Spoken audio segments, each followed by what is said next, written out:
TV में हूं पिनाज त्यागी और अब हम आपको बताएंगे कि आखिर इस बजट में किसको क्या मिला है और बजट जिस तरह से समझा जा रहा है धीरे धीरे करके तो उसमें क्या कुछ निकल कर आ रहा है। क्या वाकई में हिंदुस्तान को 2047 में डेवलप्ड नेशन बनाने की तरफ ले जाता हुआ ये बजट है। जिस तरह से कहा जा रहा है कि आम आदमी का बजट है ये, तो मिडिल क्लास को खुश तो कर दिया गया है कि 12 लाख तक आपको टैक्स से छूट है। तो क्या उस टैक्स छूट का मध्यम वर्गीय के अलावा किसको क्या कुछ फायदा होगा, बाजार किस तरह से रिएक्ट कर रहा है इस बजट पर, किसानों के लिए इस बजट में क्या कुछ है, एक एक करके तमाम पहलुओं पर हम बातचीत करेंगे। लेकिन सबसे पहले जिसका सबको इंतजार था, कहा जाता था कि बीजेपी के साथ हमेशा मिडिल क्लास जो है वो खड़ा रहता है, लेकिन बीजेपी ने मिडिल क्लास की टैक्स स्लैब में बहुत ज्यादा परिवर्तन नहीं किए। तो इस बार उम्मीदों से ज्यादा, उम्मीदों से दुगना जो है वो मोदी 3.0 के बजट में मिला है। 3.0 का ये पहला पूर्ण बजट था और इसमें जिस तरह से निर्मला सीतारमण ने 12 लाख तक की आमदनी पर कोई भी टैक्स नहीं होगा, शून्य कर दिया गया है। तो इस न्यू टैक्स रिजीम के तहत जो राहत मिली है मिडिल क्लास को, उससे मिडिल क्लास जो है वो खासा खुश नजर आ रहा है। हालांकि इसे दिल्ली चुनावों से भी जोड़कर देखा जा रहा है कि भाई 1 फरवरी को जो आज सदन के पटल पर यह बजट रखा गया, टैक्स स्लैब में जो फेरबदल किए गए, उसमें दिल्ली की एक बड़ी आबादी जो है उससे सीधे सीधे डायरेक्ट बेनिफिट करेगी। नौकरी पेशा लोग ही दिल्ली में ज्यादातर हैं, तो उन लोगों को सीधे सीधे जो फायदा मिलने वाला है, तो कहीं ना कहीं वोटर का मन भी बदलेगा, जिसके नतीजे जो हैं शायद 8 फरवरी को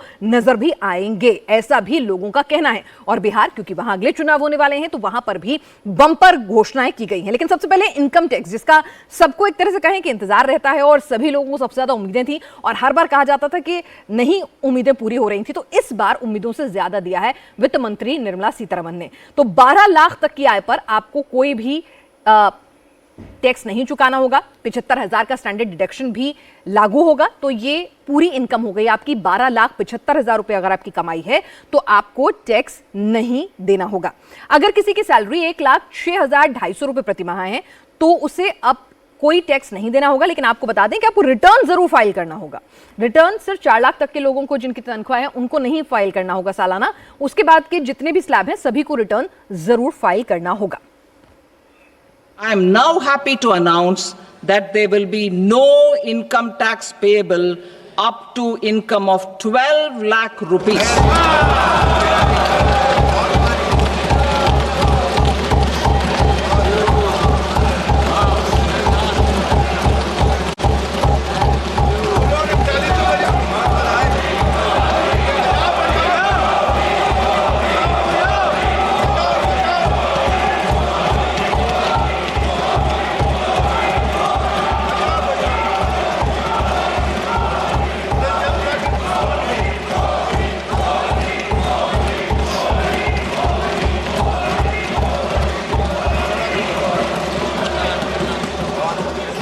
So, average income of 1 lakh per month, other than the special rate income such as capital gains, under the new regime, this limit will be 12.75 lakh for salaried taxpayers due to the standard deduction of 75,000. तो यानी अगर किसी नौकरी पेशा व्यक्ति की सालाना आय 12,75,000 रुपए से कम है तो उसे टैक्स नहीं चुकाना पड़ेगा। और निश्चित तौर पर आप देखिए कि मध्यम वर्ग जो होता है उसके लिए बहुत बड़ी राहत की खबर बनकर आई है। जिनके पास एचआरए दिखाने के लिए नहीं है, होम लोन क्लेम करने के लिए नहीं है, तो सीधे सीधे वो इस न्यू टैक्स रिजीम के तहत 12 लाख रुपए, 12,75,000 रुपए अगर आपकी सालाना तनख्वाह है तो आपको अब कोई भी टैक्स नहीं देना होगा। एक बड़ा फायदा मिडिल क्लास को मिला है यहां पर। लेकिन अगर किसी की सैलरी 13 लाख या 15 लाख या 20 लाख और उससे ऊपर है तो उसे कितनी तनख्वाह का हिस्सा जो है वो बतौर टैक्स चुकाना होगा, ये भी आपको हम बता देते हैं। सरकार ने नए टैक्स रिजीम के स्लैब में भी कुछ बदलाव किए हैं। अब 7 तरह की कैटेगरी बनाई गई है, क्योंकि कई लोग कहते थे कि सीधा 15 लाख से थोड़ी सी ऊपर कमाई होती नहीं, आप 30% के स्लैब में डाल देते हैं। बहुत सारे लोग ऐसे भी हैं जो 20-25 के ब्रैकेट में आते हैं, तो सरकार ने उनकी भी सुन ली है इस बार। 4 लाख तक इनकम वालों को कोई टैक्स नहीं देना होगा, इन्हें रिटर्न भी नहीं भरना होगा। जिसकी आमदनी 4 लाख से ज्यादा है और 8 लाख तक है उसे 5% टैक्स देना होगा।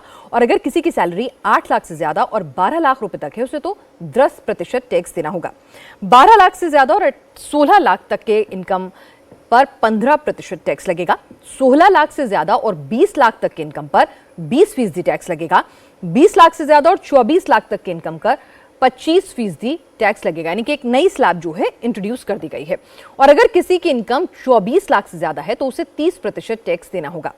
पहले जिसकी आय 15 लाख से ज्यादा होती थी उसे 30% के टैक्स स्लैब में आप डाल देते थे, और कई लोगों की शिकायत रहती थी कि भाई 15 वाला भी उतनी ही टैक्स ब्रैकेट में आ रहा है जितना 50 लाख में आ रहा है। तो अब 15 से 24 के लिए एक नया टैक्स स्लैब जो है एक तरह से 20 से 24 के लिए क्रिएट कर दिया गया है। 30% टैक्स देना होगा जिनकी तनख्वाह 24 लाख से ज्यादा है। इतना ही नहीं, पहले 25% का टैक्स स्लैब नहीं था, अब 25% का टैक्स स्लैब एक नया इंट्रोड्यूस किया गया है। 0 to 4 lakh rupees nil, 4.8 lakh rupees to 4 to 8 lakh rupees 5%, 8 to 12 lakh rupees 10%, 12 to 16 lakh rupees 15%, 16 to 20 lakh rupees 20%, 20 to 24 lakh rupees 25%, and above 24 lakh rupees 30%. To taxpayers up to 12 lakh of normal income other than special rate income such as capital gains. I read that again. To taxpayers up to 12 lakh of income other than special rate income such as capital gains, tax rebate is being provided in addition to the benefit due to slab rate reduction in such a manner that there is no tax payable by them. अब आप सोच रहे होंगे कि भाई 12,75,000 तक के income पर टैक्स नहीं लगना है, तो फिर ये नया टैक्स स्लैब का मतलब क्या है? तो आइए आपको इस कंफ्यूजन से भी दूर कर देते हैं। नई टैक्स रिजीम के तहत 12 लाख तक की सालाना कमाई वालों पर कोई टैक्स नहीं देना होगा, यानी 4 लाख से 8 लाख रुपए तक की आय पर लगने वाले 5% टैक्स और 8 से लेकर 12 लाख की कमाई पर लगने वाले 10% टैक्स सरकार माफ कर देगी। अब ये भी समझिए कि किसे कितना फायदा होने वाला है, ये भी हम आपको समझा देते हैं। मान लीजिए कि किसी की सालाना सैलरी 8 लाख रुपए है, तो उसे पहले 30,000 रुपए बतौर टैक्स चुकाने पड़ते थे, लेकिन अब उसे कोई टैक्स नहीं देना होगा, यानी पूरे 30,000 रुपए की बचत आपको हो रही है। तो वहीं अगर किसी की सालाना सैलरी 9 लाख रुपए है, तो उसे 40,000 रुपए टैक्स देने होते थे, लेकिन नई घोषणा के बाद उसे कोई टैक्स नहीं देना होगा, यानी 9 लाख के इनकम वालों को सीधे सीधे 40,000 रुपए का फायदा हुआ है। मतलब हर महीने 3,333 रुपए की बचत होने वाली है। अगर किसी की सैलरी 10 लाख रुपए सालाना है, तो उसे 50,000 रुपए टैक्स देने होते थे, अब उसे इस पर शून्य यानी कोई टैक्स नहीं चुकाना होगा, यानी 50,000 रुपए का फायदा होगा।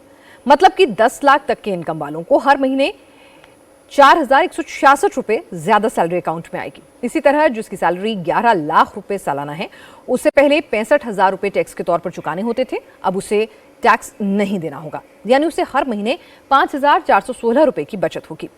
जिसकी सैलरी 12 लाख रुपए सालाना है, उसे 80,000 रुपए टैक्स देना होता था, लेकिन अब उसे कोई टैक्स नहीं देना होगा, तो आपके सीधे सीधे 80,000 रुपए बच जाएंगे, यानी आपको 6,666 रुपए की ज्यादा सैलरी आपके अकाउंट में आने वाली है। तो सीधे सीधे अगर देखें तो 80,000 रुपए का फायदा तो 12 लाख तक के वालों को हो ही रहा है। फायदा सिर्फ 12,75,000 तक सालाना सैलरी वालों को नहीं है, बल्कि उससे ज्यादा इनकम वालों को भी इस बजट में बम्पर तोहफा मिला है। मान लीजिए कि किसी की एनुअल सैलरी 16 लाख रुपए है, तो उससे पहले 1,70,000 रुपए का टैक्स देना होता था, लेकिन अब उसे सिर्फ 1,20,000 रुपए का ही टैक्स देना होगा, यानी 50,000 रुपए का शुद्ध फायदा। इसी तरह किसी की इनकम अगर 20 लाख रुपए है, तो पहले उसे 2,90,000 रुपए का टैक्स भरना होता था, लेकिन अब उसे सिर्फ 2 लाख रुपए का टैक्स देना होगा, यानी 90,000 रुपए की बचत होगी। 20 लाख रुपए की इनकम वाले को हर महीने 7,500 रुपए का अतिरिक्त फायदा होने वाला है। अगर किसी की सालाना सैलरी 24 लाख रुपए है, तो उसे 4,10,000 रुपए टैक्स देना होता था, लेकिन अब उसे सिर्फ 3 लाख टैक्स देना होगा, यानी 1,10,000 रुपए का बेनिफिट उसे मिलेगा। 50 लाख की सालाना इनकम वालों को पहले 11,90,000 टैक्स देना होता था, अब उसे 10,80,000 टैक्स देना होगा, यानी उसे भी 1,10,000 रुपए की बचत होगी, यानी सीधे सीधे हर महीने 9,166 रुपए आपके अकाउंट में ज्यादा आएंगे। हमारे साथ इस वक्त अमिताभ कांत जी जुड़ गए हैं, पूर्व सीईओ हैं नीति आयोग के। अमिताभ कांत जी, आपका स्वागत है। सबसे पहले मैं समझना चाहूंगी कि अगर एक आम आदमी इस बजट को देखे, 12 लाख से ऊपर वालों को फायदा तो हो रहा है, लेकिन आम आदमी बजट को देखे तो उसे क्या कुछ मिला है इस बजट में?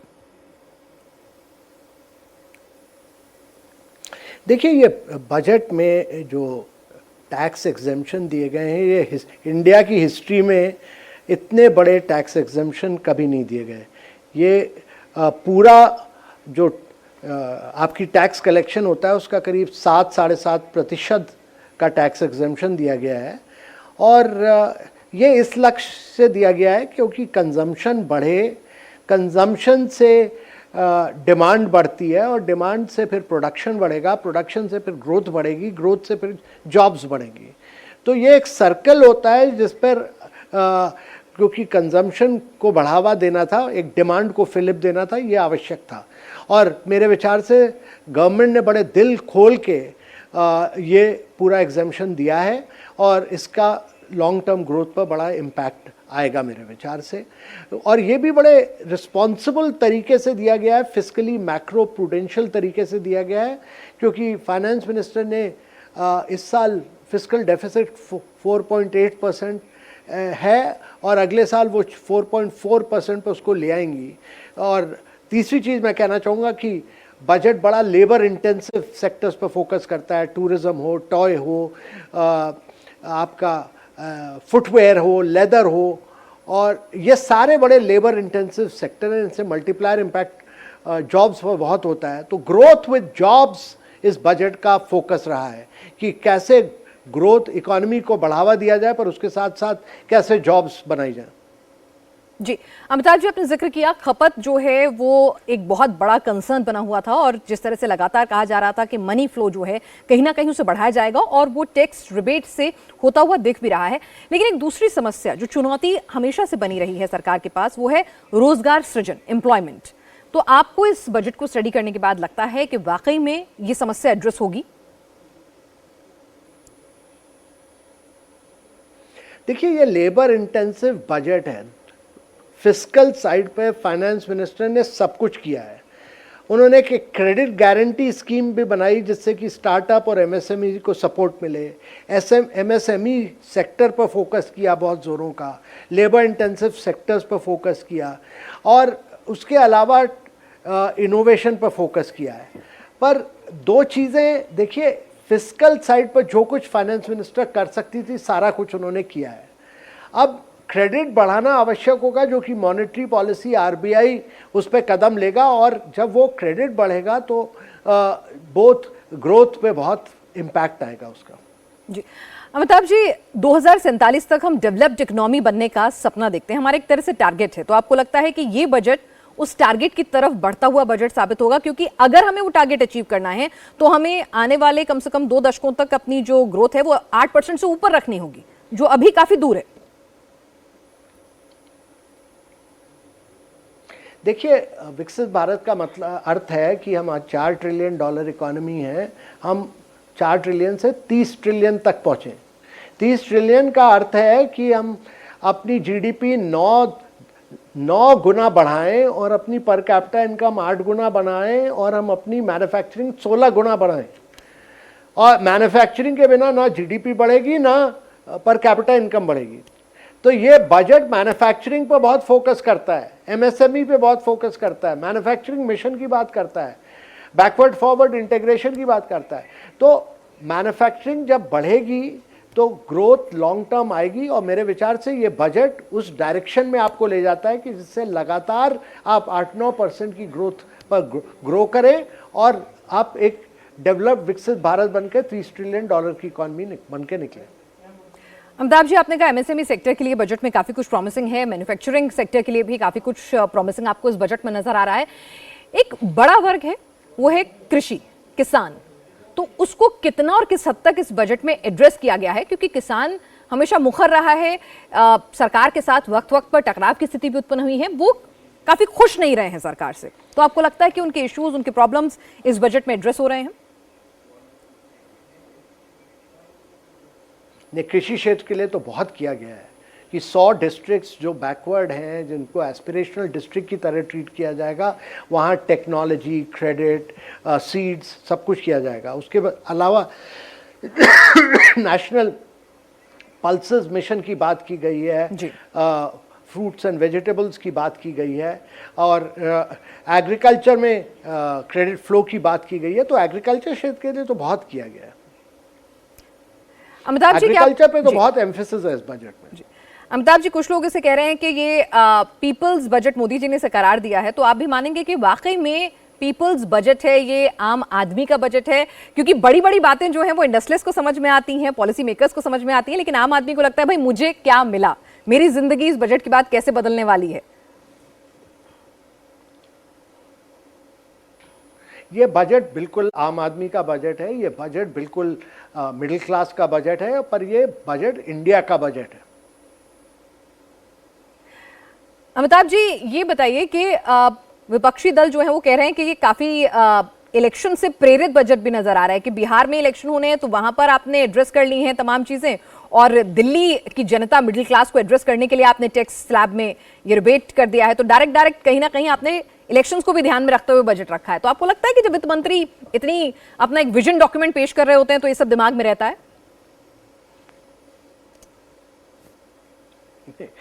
देखिए, मैं तो कहूँगा कि ये बड़ा डेवलपमेंटल बजट है, इनोवेटिव बजट है, क्रिएटिव बजट है, डायनेमिक बजट है, और ये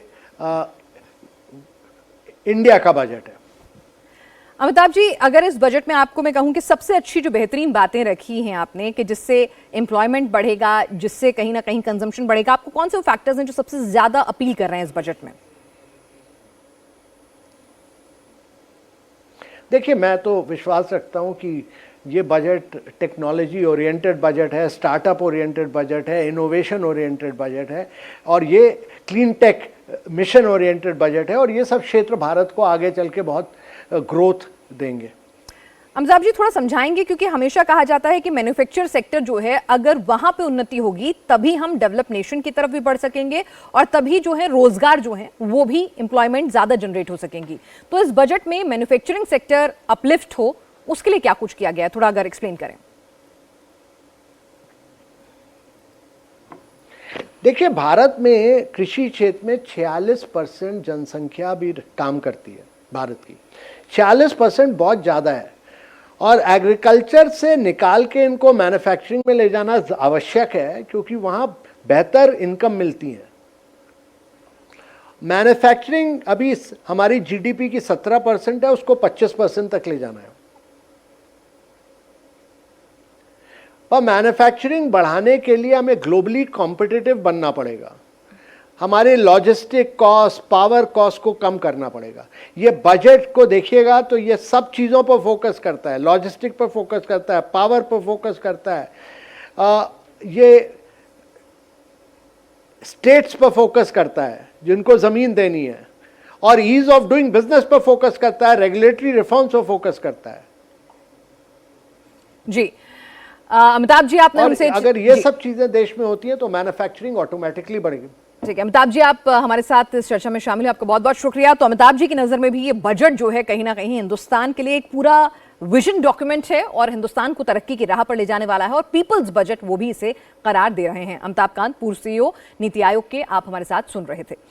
तो एक बार फिर से उस मुद्दे पर आते हैं जिस पर इस वक्त अगर मैं कहूं कि हर घर में, हर दफ्तर में, हर जगह कैलकुलेशंस चल रही हैं, और वो है कि भाई मेरी तनख्वाह से मुझे कितना बजट में एक्स्ट्रा मिलने वाला है, कितना टैक्स में सरकार को कम देने वाली हूं। तो आपको बता दूं कि 12 लाख तक जीरो टैक्स देने से देश भर में कितने लोगों को फायदा होगा, ये जानकारी भी आपको दे देते हैं। 2023 और 2024 के आंकड़ों के मुताबिक देश में करीब 7,97,12,145 लोगों ने इनकम टैक्स रिटर्न भरा था, जिसमें से 7,30,74,575 वो लोग थे जिनकी आय 12 लाख रुपए से कम थी। यानी इतने लोगों को इस बार सीधा सीधा फायदा होने जा रहा है। और सीधे चलते हैं, जेपी नड्डा जी इस बजट पर प्रतिक्रिया दे रहे हैं, आइए सुनते हैं। आदरणीय श्रीमती निर्मला सीतारमण जी ने रखा है वह बजट बहुत ही संतुलित, ऑल इंक्लूसिव और सशक्त नेतृत्व ही विकसित भारत को आकार दे रहा है। प्रधानमंत्री नरेंद्र मोदी जी के कुशल नेतृत्व में देश विकसित भारत की यात्रा का साक्षी बन रहा है। पिछले 10 वर्षों में प्रधानमंत्री जी ने अथक परिश्रम के साथ लगभग 25 करोड़ लोगों को गरीबी की रेखा से बाहर निकाला है। साथ ही देश के मध्यम वर्ग के परिवारों को बहुत बड़ी राहत प्रदान करते हुए टैक्स में के दायरे में छूट 12 लाख रुपए तक का बढ़ा दिया है। इस बजट में युवाओं के कौशल, कृषि में निवेश और ग्रामीण क्षेत्रों में रोजगार के विकल्प सृजित करने पर खासा ध्यान दिया गया है। इस बजट में अध्यात्मवाद और आधुनिकता का अद्भुत संगम देखने को मिलता है। रामायण सर्किट और बुद्ध सर्किट के निर्माण की घोषणा के साथ साथ राज्यों के इंफ्रास्ट्रक्चर विकास के लिए 1.5 लाख करोड़ रुपए का प्रावधान किया गया है। न्यूक्लियर एनर्जी मिशन के लिए 20,000 करोड़ रुपए की शुरुआत में भारत ऊर्जा क्षेत्र में आत्मनिर्भर बनने की दिशा में एक बड़ा कदम है।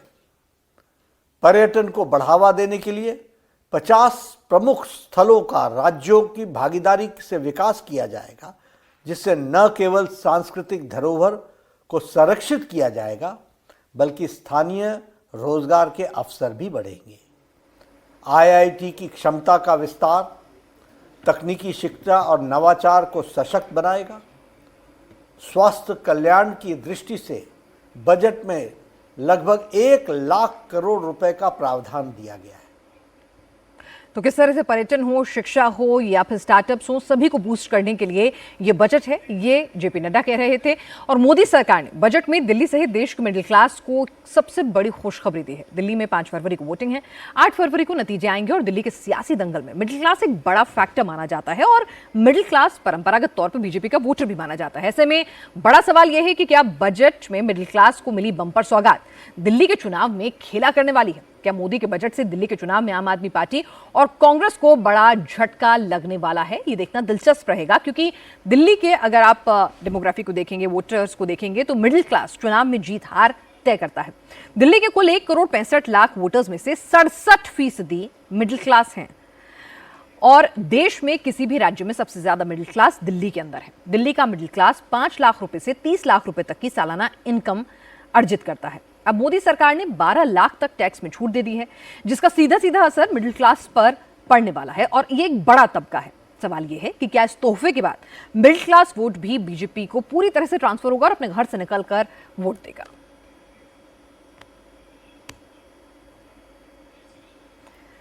और हमारे साथ इस वक्त सुनील अलग जी इस वक्त जुड़ चुके हैं, इकोनॉमिस्ट हैं। सुनील जी, बजट पर आपसे विस्तार से चर्चा करेंगे एक एक बिंदु पर, लेकिन सबसे पहले इस वक्त हर जगह जो सबसे प्रमुख चर्चा हो रही है वही समझना चाहूंगी, वो है जो जनता को बम्पर तोहफा मिला है 12 लाख तक नो टैक्स, उसे थोड़ा समझाइए।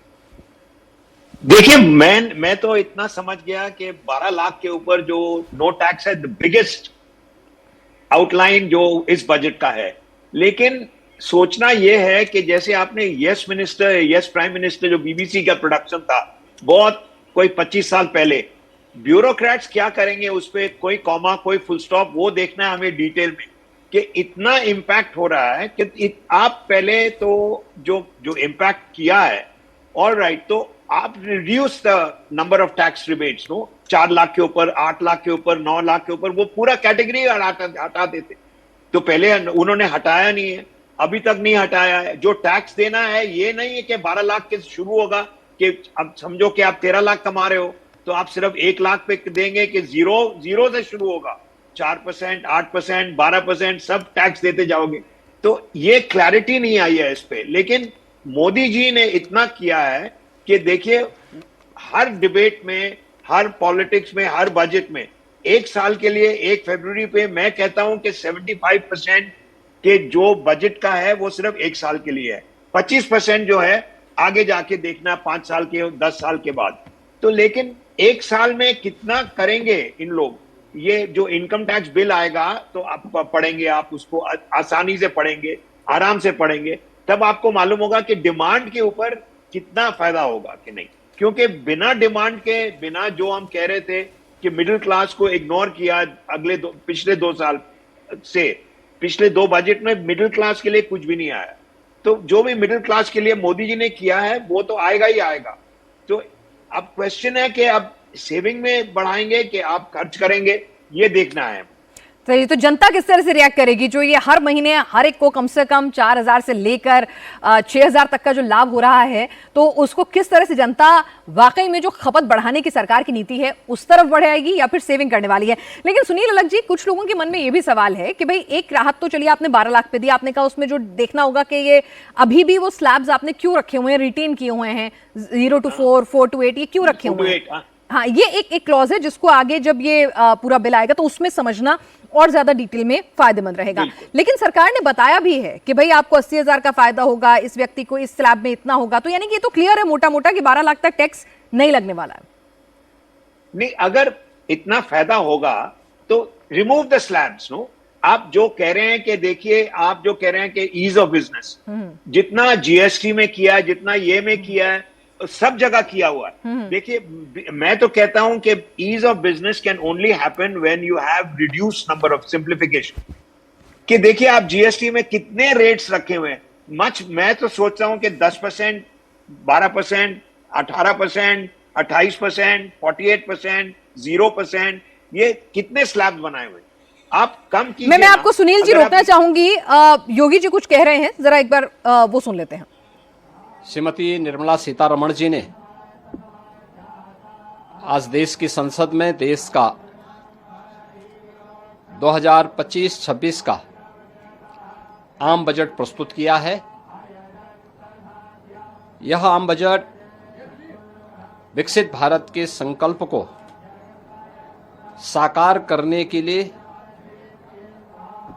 उठाए गए ठोस कदमों की एक आधारशिला है। प्रधानमंत्री जी ने ज्ञान का बजट बताकर 4 अक्षरों में से परिभाषित किया है। जी फॉर गरीब, वाई फॉर युवा, ए फॉर अन्नदाता और एन फॉर नारी शक्ति। यानी इन 4 महत्वपूर्ण आयामों को ध्यान में रख करके एक विकसित भारत के लिए आत्मनिर्भर भारत का निर्माण करना है। प्रधानमंत्री जी के नेतृत्व में पिछले 10.5 वर्षों में भारत की अर्थव्यवस्था दुनिया की एक प्रमुख अर्थव्यवस्था के रूप में तेजी के साथ आगे बढ़ी है। इस बजट से अर्थव्यवस्था को एक नई उड़ान मिलेगी। राज्यों के इंफ्रास्ट्रक्चर पर ध्यान देने के लिए जो ब्याज मुक्त लोन देने का प्रावधान किया गया है, मध्यम आय वर्ग के लिए राहत देते हुए टैक्स की रिबेट में छूट देने का जो कदम उठाया गया है, ये सभी स्वागत योग्य हैं। मछुआरों के लिए स्पेशल इकोनॉमिक जोन, डेयरी और मत्स्य पालन के लिए 5 लाख तक कर्ज, सस्ते ब्याज पर किसानों को कर्ज, कपास प्रोडक्शन मिशन, सब्जी फल की पैदावार बढ़ाने पर बल और आंगनबाड़ी 2 प्रोग्राम के ऐलान की घोषणा गरीबों को, किसानों को और महिलाओं के लिए अत्यंत लाभकारी साबित होंगे। सबसे अच्छी बात है कि आदरणीय प्रधानमंत्री जी के नेतृत्व में यह सरकार सर्व समाज के साथ ही समाज के अंतिम पायदान पर बैठे हुए व्यक्ति के बारे में पूरी प्रतिबद्धता के साथ कार्य कर रही है। अगले 5 वर्ष में 5 लाख महिलाओं, अनुसूचित जाति और जनजाति को 2 करोड़ तक की टर्म लोन देने के लिए एक नई योजना को प्रारंभ करने का प्रस्ताव, जिज्ञासा, नवाचार और युवा मस्तिष्क के लिए वैज्ञानिक सोच बढ़ाने की दिशा से अगले 5 वर्षों में 50,000 अटल टिकरिंग लैब की स्थापना, ग्रामीण क्षेत्र के सभी सेकेंडरी स्कूलों और प्राथमिक स्वास्थ्य केंद्रों में ब्रॉडबैंड कनेक्टिविटी उपलब्ध करवाने, ये सभी महत्वपूर्ण कदम हैं। आगामी 3 वर्ष में सभी जिला अस्पतालों में डे केयर कैंसर सेंटर की स्थापना करने की घोषणा। उत्तर प्रदेश जैसे राज्य को इसका सर्वाधिक लाभ मिलने वाला है। Centre of excellence of skilling, the centre of excellence in artificial intelligence for education की स्थापना से हमारे युवाओं को एक वैश्विक पहचान मिलेगी।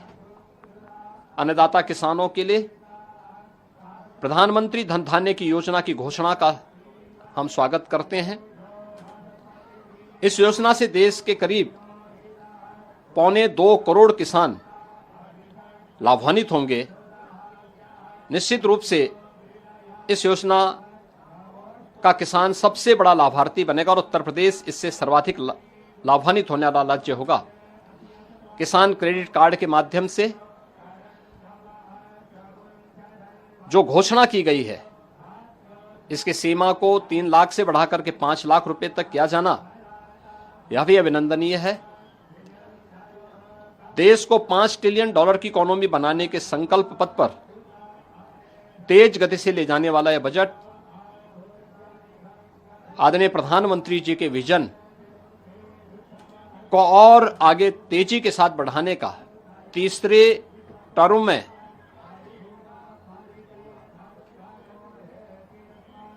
इस 3 गुना स्पीड को प्रदर्शित करता है। मैं इसके लिए आदरणीय प्रधानमंत्री जी का हृदय से अभिनंदन करता हूं, केंद्रीय वित्त मंत्री को धन्यवाद देता हूं और मुझे पूरा विश्वास है कि समाज का हर तबका इस युगांतरकारी विकसित भारत के संकल्पों को पूरा करने वाले बजट का स्वागत करेगा, अभिनंदन करेगा। तो योगी जी कह रहे हैं कि आम आदमी का बजट है और हर क्षेत्र में सभी को इससे कुछ ना कुछ लाभ जरूर हो रहा है।